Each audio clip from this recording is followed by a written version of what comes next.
Hello, it's Jane here. I'm back up at the plot because it is early March, which means, depending which one you follow, we could say it's spring, but technically it's not actually spring till about the 21st, 22nd, is that right? Is that when the cusp is from winter to spring? I don't know. But what that means is I've really got to get on with a job that has needed to be done all winter long. Well, the plants have been dormant and basically I haven't done yet. So what I'm going to be doing today is as you might see my backdrop as a completely uninspiring bunch of dead branches. I am seeing this in 6 months' time, fingers crossed, as being a bounty of beautiful soft fruit with raspberries, gooseberries, currants at the back. But before I can even think about how well they're going to do, I know I'm going to have to get on with something I've been avoiding for months, and that is basically give them a good prune. And that's what I'm afraid of. Okay, so when I say afraid, maybe I'm exaggerating a bit, but suffice to say that a few years ago, when I first started doing the vlogs, etc., I was happily showing how I pruned back my blackcurrant bushes for the season ahead, and somebody put a comment on saying that basically I'd just got rid of this year's crop because I'd chopped down all of last year's growth. So since that point, I've always been very, very much aware that each plant you look at is going to have different pruning needs, and I think I've learned along the way, but that comment is still sharp in my head. So what I'm going to do first of all, let me show you what I've got. I've got a nice pair of clean, disinfected secateurs. Okay, nice and sharp. You do not want to be using anything that's blunt. If you can get like a little sharpening tool, great, you know, a little stone to do it on. Even use a bit of sandpaper just to make sure you've got a really keen, sharp edge. And just give them a wipe with a disinfectant wipe. I think we've got them all over the place at the moment, you know, or some sanitizer of some sort. So just make sure that's a lovely clean edge, because you are going to be chopping into the precious stems of your fruit plant, and you're not going to want to introduce any disease. But that should be all that you need.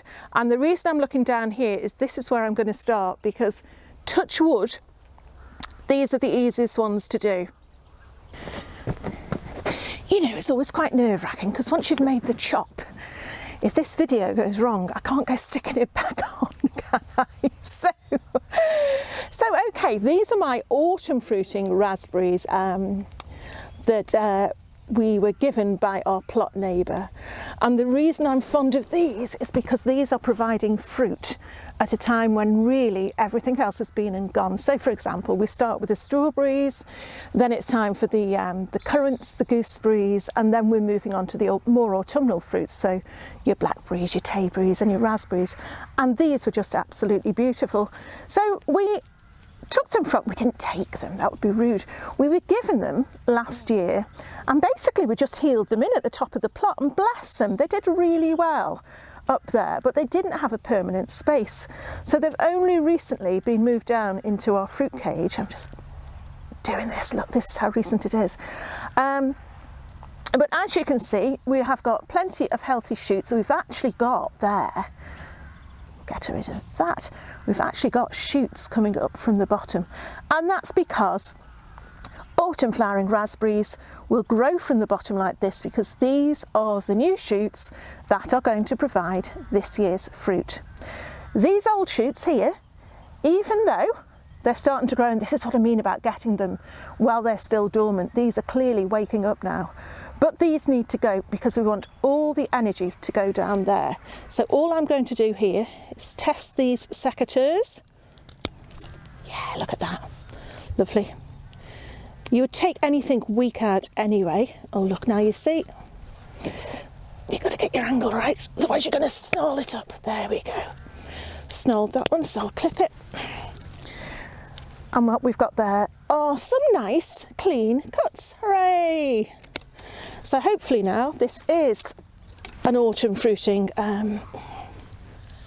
autumn fruiting raspberry, because if it's not, and someone points out it's a summer fruiting one, then I have chopped up all these years' growth, because, and this is why these things are never straightforward, are they? Your summer fruiting raspberry fruits on last year's growth. All keeps us very busy, doesn't it? Excuse me, I'm battling with a sore throat today, so I may not be able to talk as much. Hooray! Right, okay, I didn't think I'd be able to get that with those secateurs, but no, that's great. So that is it, and it looks like, oh my goodness, what on earth have I done to that poor thing? But actually, yeah, they were not needed anymore, and we have now got a short stump. You could possibly take that down a bit more if you wanted to, but to be honest, they are nice and clean. I'm going to leave them. And we can leave this to grow from the bottom, form lovely new shoots that we can support as they grow if we need to, and hopefully have a nice crop of polka raspberries in the autumn.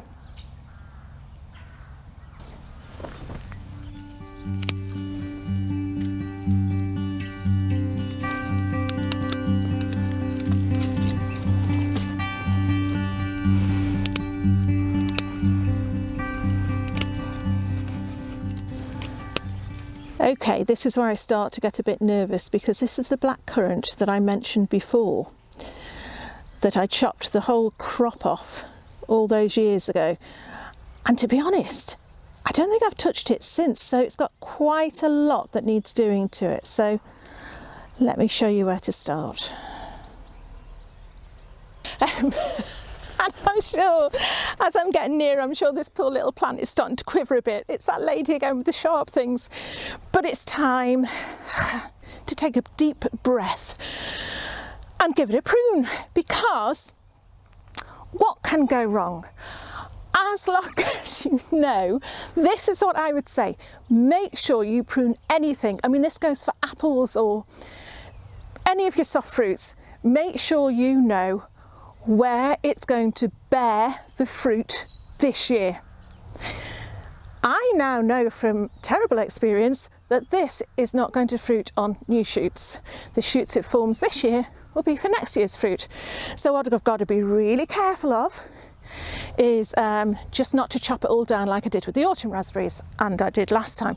So what we're basically looking for is getting rid of dead, diseased and damaged branches, anything that is crossing, anything that is too low down, and anything really that is just looks a bit weak or spindly. So I'm actually going to go for, I'll bring you in a minute to show you closer.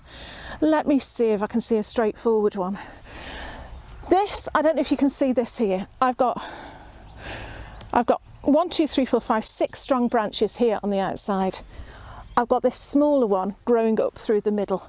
That, bless it, is no good to me. It's off, right? I'll show you what I'm going to do with that in a minute. I've then got, let's see if I've got anything crossing. Yeah, I've got one crossing here. So that one is off. I want to be shortening these slightly to there to form a better shape. This one, if I let that go, can you see they are crossing? If you've got 2 crossing branches and you're wondering which one to take out because they both look, you know, similarly healthy, go for the one that's going up in the middle, because as with many fruits, soft fruits in particular, you want to sort of make sure that you've got a decent airflow going through. So we'll come on to that a bit more in the gooseberries in a minute. But so take out anything from the centre, because let the air through, because you don't want to be encouraging things like mildew and fungal diseases. So let me see what else there is to do. I'm going to bring these shoots down, even though, as I just said, these are this year's growth. Be aware as well when you are, can you see on this one? I might have to bring you in a bit more again, like I say. When you make a cut, the branch will then go off in the direction of the top bud. So this branch now, because I've taken that bit out, the bud's on this side, this branch will then go that way. Okay, so you're encouraging it to fork out. So let me have a little looky. Let's see what else I've got. I'll bring you round. Okay, hopefully that's a little bit closer now, and you can see, for example, let's have a look. I just saw it when I moved the camera around. This stem here is going up and round the edge there. It's coming off. Yell at the screen if you want. Too late, it's gone. Okay. These branches here, can you see that one is rubbing against that one? So that could cause some sort of damage there. It's coming off. Okay, let's have a look. That is broken. So that, I want to make sure that's a clean cut if I can. If I can get as clean as I can there with these. No, I can't do it very well with these. So I need to keep an eye on that. Okay, what else have I got that might cross? This one here. If I take that to the bottom, if you look, it's starting to cross up here and it's eventually going to hit that one. It's coming off. Okay, it does seem harsh, but I'm hoping that this is going to thank me for it. I'm not going to take too much more off. I'm going to prune the side shoots back a little bit. What I'm going to do now with these is I'm going to pop these in a bit of soil, because even though you're meant to do this in October, I think that is going to, or it could possibly root. And you know what have I got to lose? So I'm shoving that one in there. This is completely against how you would see to use it. I'm going to take this on. This is a lovely length here. Chop its top off and pop its bottom in here. Okay, this is what you call off-screen gardening. So you just have to guess I'm doing it. Okay, because you know what I always think, why not give it a go? It's you've got nothing to lose. Okay, that one's in there, and then another one. I don't want it too long. There we are. I've snipped that. It's got a nice snip at each end. I'm going to pop that in there, and fingers crossed, let's put that little one as well. We'll give it a chance. Fingers crossed they might come to something, and fingers crossed we might actually get some blackcurrants. Okay, and now we have the ultimate behemoth. Look at the state of this gooseberry. Right, okay, I'm getting a little bit snap happy now with my secateurs, so I'm feeling a bit brave. So let's take you and show you what I'm going to do to this poor little fella. Okay, this calls for these little fellas. The gauntlets are on. Yeah, because this plant, as you'll know if you've grown a gooseberry before, is an incredibly spiky little customer, and you want to protect your arms. So I've got these on, and whereas as I'm looking at this now and thinking this is all being filmed and I'm a little bit terrified, all I need to know is, just like the blackcurrant, this is going to be producing on last year's stems, branches. Okay, last year's, the year before, it's going to produce on old wood. So I don't want to be taking too much of the old wood out. What I do want to do is encourage airflow. So you might have heard people talk about a goblet shape. That is basically having a, look at this, it's just taken over, isn't it? Basically having a nice, I don't know, airy centre of the gooseberry, so that you're not going to get things like gooseberry sawfly, that horrible mildew that it can be prone to. So we're going to look at dead, disease and damaged branches, take those off first.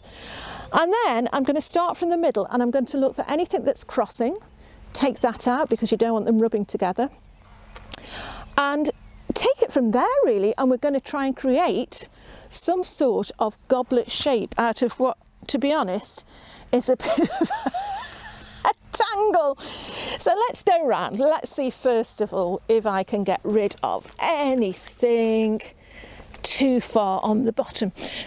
You know what, I've just sat on the other, I've just sat on the other gooseberry. That's something I wasn't expecting. Right, can you see this one? Not sure if you can. This one here is actually coming up and out of the bottom. I don't want it. Ow! Oh, crikey! Never mind gauntlets. I need a suit of armour, I think. That one's gone. Right, you can see as well it was grown up right through the middle. Gone. Okay, then I can start on these ones. Now, side growth, that's fine. I'm going to take it back because this is growing outwards. It looks fairly old, this growth, so it can come outwards. This one is the lower branch. That can come out.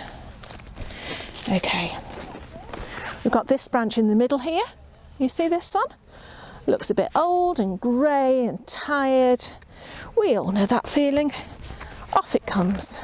Right, straight away you can tell I'm getting a bit more confident, can't you? And take that off there. All these little side branches that come off your main leaders, as we call them, you want to take those back to about 2 inches each. And then you're encouraging them to spread out. That one's dead. Look at that. That's not even a gooseberry. That just hasn't been weeded. Well, that was easy. Right, okay, so you can see there, hope you can see there, that that is now a far cleaner branch. And I'm going to leave it there. Although saying that, it does look like it's crossing a bit. I'll take that bit off. And I'll take that bit off so it's got nothing to rub against.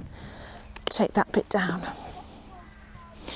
Okay, did I take anything off that end? I'm going to reduce that a little bit. And in fact, if I show you here, can you see this? This is an upward growing stem. You can see that? That's going to grow upwards. So I'm going to take this back to there, and hopefully then that stem will come out and it'll be trained that way. Right, okay, let's go for this stem here. This has got some pretty horrible snaggly old growth on there.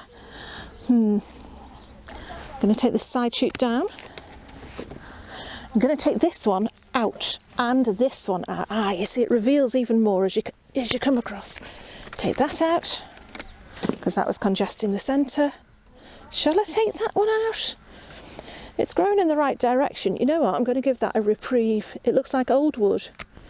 But I'll give it a bit longer because, to be honest, that's filling a gap. It's not doing any harm. This one here, growing through the centre, don't want it.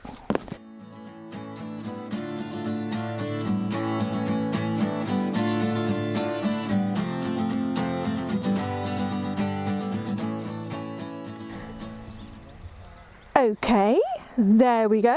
Not too bad.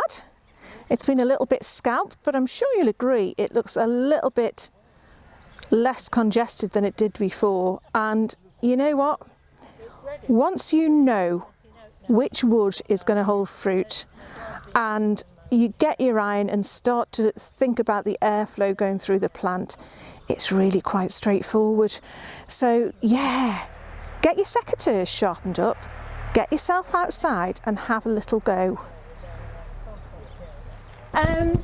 That is a job excuse me, that I've been desperate to get out of the way.